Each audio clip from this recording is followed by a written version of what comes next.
Migraine, భుజం నొప్పి, నడుం నొప్పి, మోకాలు నొప్పికి నిజమైన పరిష్కారం ప్రాణ పెయిన్ క్లినిక్ లో. నమస్కారం అనిల్ సింగ్ గారు. నమస్తే శిరీష. సో ఇన్వెస్ట్మెంట్ ఐడియాస్ చాలా మందికి కూడా నచ్చి అండ్ వాళ్ళ బడ్జెట్ చెప్తూ ఉంటే చాలా హ్యాపీ అనిపిస్తుంది సార్. అండ్ ఇప్పటి వరకు ఎంతో మంది మనల్ని అప్రోచ్ అయినప్పటికీ చాలా వరకు ఒక 50,000 బిలో 30,000 బిలో వరకు మనం చూసాం. కానీ సార్ నా దగ్గర ఒక లక్ష్యం ఉంది, నేను ఎక్కడ పెట్టుబడి పెట్టాలి, నాకు ఒక మంచి 10 కోట్ల వరకు లేదంటే 50 కోట్ల వరకు ఇన్వెస్ట్మెంట్ అయితే నేను ఎక్స్పెక్ట్ చేస్తున్నాను అన్న వాళ్ళు కూడా మనల్ని అడుగుతూ ఉన్నప్పుడు ఓ మై గాడ్, ఫైనాన్షియల్గా స్టేబుల్గా ఉండడానికి ముందుకు వస్తున్నారు అనేది మాత్రం ఒక స్టెప్ ముందుకెళ్ళాము అని అనిపించింది. Great sir. అండ్ దాంతోపాటు ఎవరికైనా కూడా ఒక ₹1,00,000 బడ్జెట్ తోటి ఒక మంచి ఇన్వెస్ట్మెంట్ ప్లాన్ని కనుక మీరు సజెస్ట్ చేయాలి అంటే ఒకవేళ అలా పెడితే ఎక్కడ పెట్టాలి, ఎలా పెట్టాలి, ఎంత రేట్ ఆఫ్ ఇంట్రెస్ట్ వస్తుంది అండ్ ఫైనల్గా వచ్చే అమౌంట్ ఎంత ఉంటుంది? Good question. ఎందుకంటే అవసరాలు పెరుగుతున్నాయి, ఇన్ఫ్లేషన్ పెరుగుతుంది అండ్ పబ్లిక్ ఇన్కమ్ కూడా పెరుగుతుందండి. ఇప్పుడు ముందటిలాగా లేదు. I'm talking about the smart skilled professionals గురించి మాట్లాడుతున్నా. అంటే వాళ్ళు చదువు లేని వాళ్ళు కూడా కావచ్చు. ఎందుకంటే నిజంగా నేను చెప్పాలి అంటే సిటీలో ఎర్న్ చేసే వాళ్ళకంటే ఎక్కువ డబ్బు ఇప్పుడు రూరల్ ఏరియాలో ఉంది ఇండియాలో. దానికి నా దగ్గర సాక్ష్యాలు కూడా ఉన్నాయి. ఎందుకంటే నాకు కాల్ చేసి మాట్లాడే వాళ్ళు చెబితే I was zapped for a second. Like literally, ₹1,00,000 lump sum amount పెడితే నాకు ఎంత వస్తుంది సార్, నాకు చెప్పండి అంటే ఐ జస్ట్ టోల్ దాట్ నిజంగా నేను మాట్లాడాను, ₹1,00,000 అయినా ఒక్కసారి లంసమ్ అమౌంట్ పెడతాను అన్నారు. Like this is the kind of requirement మార్కెట్లో ఉంటుంది కదా. అంటే case to case basis, family to family. Like కొంతమంది ఏమంటారంటే సార్ నాకు నెలకు ఒక 5 లక్షలు ఇన్కమ్ ఉంది, 2 లక్షలు ఇన్కమ్ ఉంది, నేను కనీసం ఒక 1,50,000 2 లక్షలు పెడతాను, లేదంటే 1,00,000 అయితే కనీసం పెడతాను సార్. నాకు ఒకరు అడిగారు, మాట వరస కోసం అడిగారు, సార్ 100 కోట్లు వస్తాయా, ప్రతి నెల నేను పెట్టుబడి పెడతా, ఎంత పెట్టమంటారు? 100 కోట్లు ఒకవేళ నాకు కావాలి. సింగిల్ 1 crore అయితే వస్తుంది. అది మీరు ఎన్నో వీడియోస్లో చెప్పారు సార్. 10 కోట్ల వరకు కూడా మీరు చెప్పారు, 2 కోట్లు కూడా చెప్పారు. కానీ 100 కోట్ల వీడియో ఎప్పుడు దాకా మీరు చేయలేదు. అది సాధ్యమా? సాధ్యం అనేది ఖచ్చితంగా మనం ఎఫర్ట్ పెడితేనే అవుతుంది. అది మనం పెట్టుబడి పెట్టాలి, మనం దానికోసం అంత డిసిప్లిన్గా ఉండాలి. సింపుల్గా ఒక ఎగ్జాంపుల్ ఇస్తా. పెద్దవారు ఎవరైతే మంచి ఎక్స్పీరియన్స్ ఉన్నోళ్ళు, అది వ్యవసాయం చేసేవారే అనుకుందాం ఒక ఎగ్జాంపుల్, లేదంటే ఇంట్లో మొక్క పెట్టారనుకుందాం, ఇంట్లో లేదా పొలంలో. సో మొక్క పెడతారు దేనికోసము? ఆ మొక్క నుంచి మనకు ఒక ఫస్ట్ కొన్నేళ్ళు ఆగిన తర్వాత ఒక ఫస్ట్ పువ్వులు అనేటివి వస్తాయి, దాని తర్వాత ఒక కాయ వస్తుంది, పండు వస్తుంది. అది ఒక స్ట్రాటజికల్ టైం. సో అదే ఒకవేళ ఒక పెద్ద మనిషి ఎవరైతే నాలెడ్జ్ ఉన్న వాళ్ళు ఆ మొక్క పెట్టిన తర్వాత పక్కకు జరిగిన తర్వాత చిన్న పిల్లల కంట్లో ఆ మొక్క పడింది అనుకోండి, ఏం చేస్తారు? వాళ్ళు ఆడుకోవడానికి ఆ మొక్కని పీకేస్తారు. సో ఆలోచన లేని వాళ్ళు, ఎక్కువగా ఫ్యూచర్ని చూడని వాళ్ళు, పెద్దవాళ్ళు కూడా కొంతమంది చిన్నపిల్లల్లాగా బిహేవ్ చేస్తారనమాట. వాళ్ళు ఏమంటారంటే సార్ నాకు సంవత్సరంలోనే చెప్పండి, ₹1,00,000 10 లక్షలు 20 లక్షలు వస్తాయా? సో షార్ట్ టర్మ్ గురించి చిన్నపిల్లల్లాగా మనం ఆలోచించే బదులు ఒక మెచ్యూర్డ్ పర్సన్ లాగా ఒకవేళ లాంగ్ టర్మ్ గురించి దూరదృష్టి ఉంచి మనం ఆలోచిస్తే ఇలాంటి డబ్బు వస్తుంది.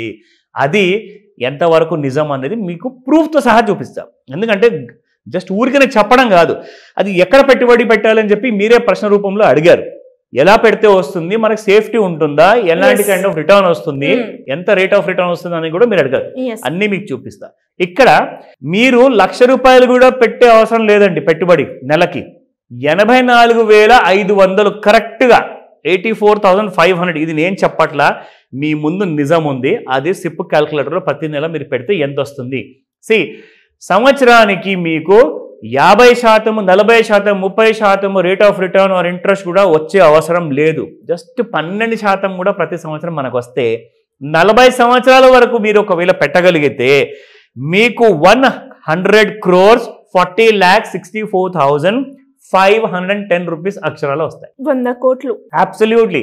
చూసుకోండి ఫిగర్, 100 crores 40,64,510. ఇది మీకు లాంగ్ టర్మ్ ఇన్వెస్ట్మెంట్ చేస్తే పద్ధతిగా, అది it can be mutual funds. ఎలా సెలెక్ట్ చేసుకోవాలి అది మనం ట్రైనింగ్ క్లాస్లో నేర్పిస్తాము. ETF ఎలా నేర్చుకోవాలి, ఎలా పెట్టుబడి పెట్టాలి. ఒకవేళ స్టాక్స్, ఇండివిజువల్ స్టాక్స్ అంటారా? స్టాక్స్ అంటే గుర్తొచ్చింది, మీకు ఎగ్జాంపుల్ చూపిస్తాను. ఇది ఎగ్జాంపుల్ కాదు, ఇది నిజం, ఇది ఫ్యాక్ట్. ఇది ఎందుకంటే ఎకనామిక్ టైమ్స్ వాళ్ళది ఈటీ మార్కెట్లో ఉన్న వెబ్సైట్ నేను మీకు చూపిస్తున్నాను. హై అప్సైడ్ స్టాక్స్కి ప్రతి సంవత్సరము ఎక్స్పెక్టెడ్ రిటర్న్ అంటే యావరేజ్గా ప్రతి సంవత్సరం కాదు, యావరేజ్గా కొన్ని సంవత్సరాలు 88% ఇచ్చింది, కొన్ని సంవత్సరాలు మీకు 20% ఇచ్చింది. కానీ ఒక మంచి బెస్ట్ రిటర్న్ ఇచ్చిన స్టాక్స్ ఇవి అని చెప్పి వాళ్ళే లిస్టులు తీశారు. నేను చెప్పట్లేదండి, నేను ఎలాంటి రికమెండేషన్ ఇవ్వట్లేదు. ఇక్కడ మీరు చూసుకుంటే ఫ్యూజన్ మైక్రో ఫైనాన్స్ కంపెనీ 89% 1 yearలో ఇస్తుంది ఎక్స్పెక్టెడ్ అని చెప్పేసి వాళ్ళే చెప్తున్నారు. నేను ఎంత చెప్పానండి 100 కోట్లకి 12% మాత్రమే. సో ఇక్కడ మీకు 65% రేమండ్ స్టాక్స్ గురించి కూడా మనం చేసాము ఒక వీడియో. సో 65% వస్తుందని చెప్పేసి వాళ్ళే చెప్తున్నారు. ఇక్కడ 57%. సో దిస్ ఇస్ ఒక ఎగ్జాంపుల్ అండి. ఇలా మనం చెప్పుకుంటూ పోతే ఎంతో పెద్ద లిస్ట్ ఉంది. మీకు తక్కువ కూడా నేను చూపించాలి అంటే లాస్ట్ కంపెనీ ఎంత వస్తుంది తెలుసా మీకు? జీ ఎంటర్ప్రైజ్లో ఒక సంవత్సరంలో 35%. నేనైతే చెప్పా 12%. సో 100 కోట్లు, ఎస్ ఇది సాధ్యం, ఇది నిజం, మీరు సంపాదించుకోవచ్చు. ఈ రోజే మీరు ఆ డెసిషన్ తీసుకోమని చెప్తారు. ఎలా సార్ అంటే దీని గైడెన్స్ కావాలి అన్న, ఒక మంచి ఇన్వెస్ట్మెంట్ ప్లాన్ చేయాలి మా బడ్జెట్ ప్రకారంగా అనుకునే వాళ్ళు కావచ్చు, అప్పుల నుంచి బయటపడాలి అనుకునే వాళ్ళు కావచ్చు, గోల్డ్ గురించి క్లియర్గా అనాలిసిస్ తెలుసుకొని ఏ టైంలో మనము ట్రేడింగ్ చేయొచ్చు, లేదు అంటే ఫాల్ ఉంది మేము వెళ్ళి బంగారం కొనుక్కోవాలి అన్న విషయాలు తెలుసుకోవాలి అంటే ఏ విధంగా మిమ్మల్ని అప్రోచ్ అయ్యే ఛాన్స్ ఉందంట? గ్రేట్ క్వశ్చన్ మీరు అడిగింది. మీరు అప్పులు గురించి చెప్పారు ఇందాక మీరు అడిగిన ప్రశ్నలో. మీరు అప్పులు ఎవరైతే మీకు ఇచ్చారు కదా వాళ్ళకి తిరిగి మీరే అప్పులు ఇవ్వచ్చు, అంత సంపాదించుకోవచ్చు. అలాంటి కైండ్ ఆఫ్ ప్లానింగ్ ఉండాలి. సో ఇక్కడ నిజం ఏంటంటే మీరు ఒకవేళ సీరియస్గా ఉండి నేను ఇలాంటి ఒక డెస్టినేషన్కి నేను చేరగలుగుతాను అని చెప్పే ఆ నిజం మీకు తెలిసిన తర్వాత దానికి మీరు ఎంతవరకు కాంప్రమైజ్ చేసేసి 84,500 రూపాయలు ప్రతి నెల మీరు పెట్టుబడి పెట్టగలిగితే మీకు ఎక్కడెక్కడ పెట్టాలి, every month, every quarterly, every half yearly, every yearly ఎలా ప్లానింగ్ చేసుకోవాలి, దానికి ఒక పకడ్బందీగా ఒక దారి ఉంటుంది. అది మీరు నేర్చుకోవాలి. దానికోసమే మీకు ఒక ఆన్లైన్లో ఆఫ్లైన్లో క్లాస్ ఉంటుంది. అది మీరు అటెండ్ అయ్యేసేసి మీ డెసిషన్ మీరు తీసుకోండి. ఎందుకంటే ఫస్ట్ ఆఫ్ ఆల్ మీకు బేసిక్స్ తెలియాలి. మీరు చేస్తున్న ఉద్యోగమా, వ్యాపారమా, వ్యవసాయమా, అందులో మీరు ఎక్స్పర్ట్స్. కానీ మీరు ఫైనాన్షియల్ ప్లానింగ్లో కూడా మీరు ఎక్స్పర్ట్ అవ్వచ్చు. So with the help of our experts నేను ఉంటాను కాబట్టి మీకు ఆన్లైన్ అండ్ ఆఫ్లైన్లో ఇది ఒక సువర్ణ అవకాశం. ఇలాంటిది మీరు 2024 వరకు పడిన కష్టాలన్నీ కూడా 2025 నుంచి పడద్దు అని చెప్పి గట్టిగా నిర్ణయించుకుంటేనే రండి. Next year you can start with a bang అనమాట. సో ఈ రోజే కాల్ చేసి మీరు క్లాస్ కోసం రిజిస్టర్ చేసుకోండి. Because there will be a limited seats only. ఎందుకంటే ఇది 100 crore కోసము మనం ప్లాన్ చేస్తున్నాం. Thank you sir, thank you so much. Welcome Shirisha. Suman టీవీలో మీ పర్సనల్ అండ్ బిజినెస్ ప్రమోషన్స్ కోసం కింది నెంబర్కి కాంటాక్ట్ చేయండి.